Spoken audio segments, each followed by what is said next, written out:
everyone, that's just Penny, and I'm super excited to finally start the October challenge. It's been super busy here.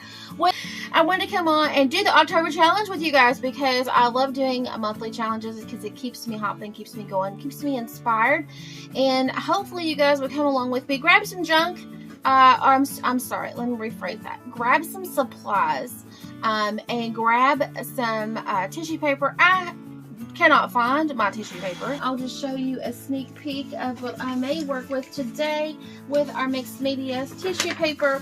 But this is something that I've been working on. It's scriptures, and this is a little fall, some elements. But you don't have to have anything like that. Grab what you got, guys. If you got crayons, if you got watercolors, if you got acrylic paints, if you got glue and water, if you got Penny's paste, like, or something like it, I call it Penny's paste. It's like my do-it-yourself gesso, matte medium, whatever you've got. If you got tissue paper and napkins, yeah, if you have recycled, this is a napkin, the back of a napkin, yes, because I had no tissue paper, could not find tissue paper. I know I've got it, couldn't find it. So I've got some dictionary pages, and I have some gelatos. I got these years and years ago. I absolutely love them. I got gel sticks too, the kid version, but I'm going to go with these because they're metallic and they are transparent. They're metallic. They have a really nice transparent pigment to them, so I'm super excited with that. I may do some of that, but with mixed media, it's just adding tons of different things together. Okay, that's basically, you know, you've got your acrylics, you got your stamp. I do have some stamps. I could not find a sunflower. I know I've got a sunflower stamp that's, and I just could not find it. This is some that, either, I think this was sent, I can't remember if this was sent through, for the Junk Journal Ministry, or if this was one that I picked up at Goodwill with my mom. She picked up a bunch. I can't remember. And then this is another one that was gifted to me, so I really appreciate the scripture stamps, because those help me. And then these here I have as well. These help me so much, guys. So thank you for sending me these, because I do a lot of scripture stamps, and thank you so much for the scripture stamps. And for the Junk Journal Ministry donations that you guys have been sending for me to do the journals with. So here is a sunflower. I'm going to be creating my own stamp later on of a big sunflower. So stay tuned for that process video. But let's get started. I do have some archival ink because it's permanent. It's waterproof and all that, and it is coffee. See this? It's a color of coffee. I normally use cocoa, but I could not find cocoa anymore in the Ranger ink. And this is pigment ink, this is dye ink, and this was also Ranger as well. So I could not find my cocoa. But also, do you have any coffee laying around, or tea? If you have some coffee water, I plan on doing some, maybe I'll do some coffee painting. I don't know. I love painting with coffee. You just take a brush or your fingers and you paint with coffee on any paper. Let it dry in between, and then, you know, because we're going to be doing a lot of drawing, so I will be fast forwarding through with my heat gun. I have a heat gun that my hubby bought. It's a I think it's Craftmaster. It's a commercial heat gun from an automotive store. I actually burned up 2 of the craft heat guns. So if you see me using a big red and black Craftsman heat tool, that is what that is. That came from Harbor Freight, I do believe, or Advanced. I can't remember. But let's get started. I do have some glue wash, and I call it glue wash. It's 3 parts glue, 1 part water, and 3 drops of rubbing alcohol. Add some more, but actually it was just, you know, Eileen's tacky glue, and then I added some water and things like that, because this, I like this. This is my go-to glue besides my glue gun. And of course, if I glue on 3D elements, I'll use my glue gun. But as you all know, my do-it-yourself paste is actually glue itself. So it's acrylic paint and glue together with other stuff. But anyway, let's get started. I got my water, I got my gelatos, and I really don't know where to begin. I have no clue. I don't have a plan. Actually, I just grabbed some stuff, and usually I have in my head what I kind of want to do. But today I don't have a clue. Here is some bubble wrap. that this came in the mail, and its bubbles are intact. It's important that you don't pop the bubbles, even though you want to, right? I do have some rice paper that came. I did a trade, a barter in the Junk Journal Corner. Used to be I bartered thatsjustpenny. It still is, but I just changed the name. Anyway, I've got some rice papers, special papers. It looks like some type of, I know it's rice, but there's another word. I can't think of what it's called. It's like some type of tissue paper. I don't know. But when you put glue, when you put glue on top, these are more like for collage or using Mod Podge. I don't use Mod Podge, but anyway, this is what I use. I just use my glue wash. And I do have a silicone spatula. This is a makeup spatula, and it came from a Dollar Tree. So now I have that. Let's just, I don't know, let's go. Let's go. So I really want, obviously this is a huge piece because tissue paper, but this is a huge napkin. So I may want to cut this down to a 8.5 by 11 size. I don't know. Guess I will.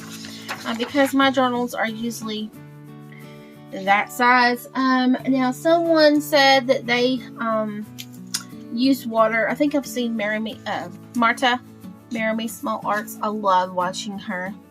I've seen her use water to actually rip and tear her tissue paper. But since I'm going to be using this for a junk journal page, or a journal page, I should say, I really want it to be, it doesn't have to be straight or anything, but I do want it. Now this napkin backing has some grit on the back.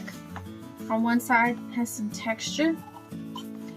So I'm going to be super easy, and my scissors look like they got a glitch at the end, so I'm going to have to sharpen those up. Look like they've got like a little nub on the end or some glue or something. These are extremely old.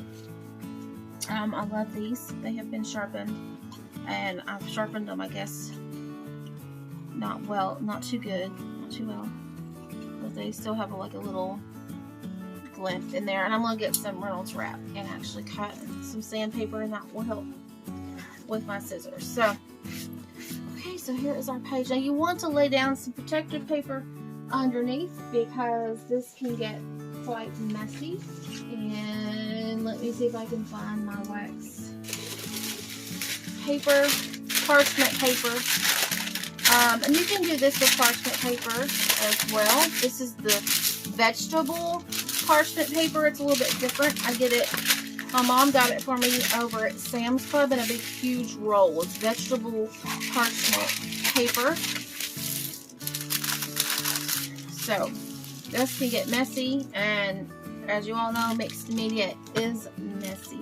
And I think I'm going to start with some texture. So I'm going to get out my Penny's paste. It is taped up because I didn't have a container. I just used a cup, an old plastic cup. Now this is chunky. I like my stuff to be chunky. I like it to have some grit to it. So it needs some stirring because I haven't used it.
is the page, and of course I could do stuff to the back, but I kind of like where it's see-through a little bit so you can see.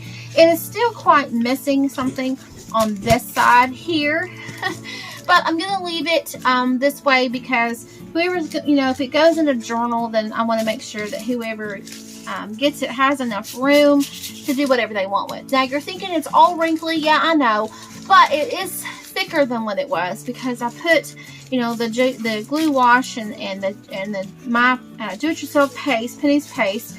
So now I'm just going to try to fold it as a page, and it will be 5x8 here, a little bit over, and I can, you know, put it in between a book or something to make it not as wrinkly. If it bothers you, of course, you can iron, maybe try to iron it or whatever, but it doesn't bother me. I love the texture of it, and that's what I was going for. But there is still, to me, there's still something missing right here, but that's okay because I want the person to actually be able to use this page. Not only will they be able to write on the page, they can write on it because the glue wash is over it, so it's not as porous.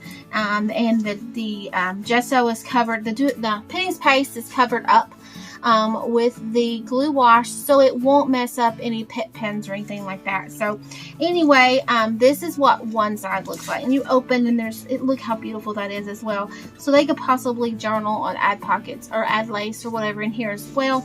And then this is the side, and I put this little quote down here. It says the best things in life, and it is on there. Hopefully it will stay on there. I may have to do some different type of glue on there, but anyway, I could add a stamp here as well, but I really like that. It talks about, especially for you know, a scripture journal and things like that. So anyway, I hope you enjoyed this, and I think I'm still missing, I kind of wanted a big sunflower here, so I may find a sunflower. And then of course, as you all know, I forgot, actually, after I started creating I forgot my leaves. I was going to put a leaf. I could go ahead and cut out and put some leaves here, but I think I may just absolutely just cut these out if I put this in a journal, and actually paper clip them in so that the person can actually work with the page. So that was, you know, you could put some leaves and stuff in here as well. Isn't that pretty? That is so pretty. And if you scanned this, you could use this side as a digital. I may do that to see how it turns out. But this side, because I don't know where these papers come from, you know, I don't know, they were rice papers, whether I think they're copyrighted, so I won't be able to scan this page. I could for my personal use, you know, to put in a journal, but as far as like a digital, I couldn't do that. But now for this side, oh yeah, I could scan this and make this a digital for you guys to, you know, actually you know, print and use. So this is the original, as you can see, and I absolutely love it. This is the copy. Look at that. It picked up all of the wrinkles and the light, of course, you know, shone through the tissue paper, but a napkin. But isn't that pretty? Look at that. It looks really yummy. And then just for this purpose, just to show you all, and just for the challenge, I wanted to show you, use what you got. If it's newspapers, it works wonderful. Newspapers do, if you use a glue wash or Mod Podge, whatever that you use, it works great for a background. And then just use, we're going to be doing more backgrounds. We're going to be using regular paper. We're going to be using newspapers and stuff. We're going to be using stamps next time. So next week, stay with me, and we're going to be doing week 2. And I know the posts in the group say day 1, but actually it's supposed to be week 1. And then we have 4 of these because there's 4 weeks. So we have 4 different challenges for this month. So this is your first challenge. Just use what you got. Napkins, tissue paper, use your stamps, use your leftover papers. Get out whatever that you've got. Shoe polish, whatever. And just make a background page. And I just absolutely love this. It is beautiful. It's one of a kind, and it's your own art. Okay, guys, have a wonderful day. Bye, everyone.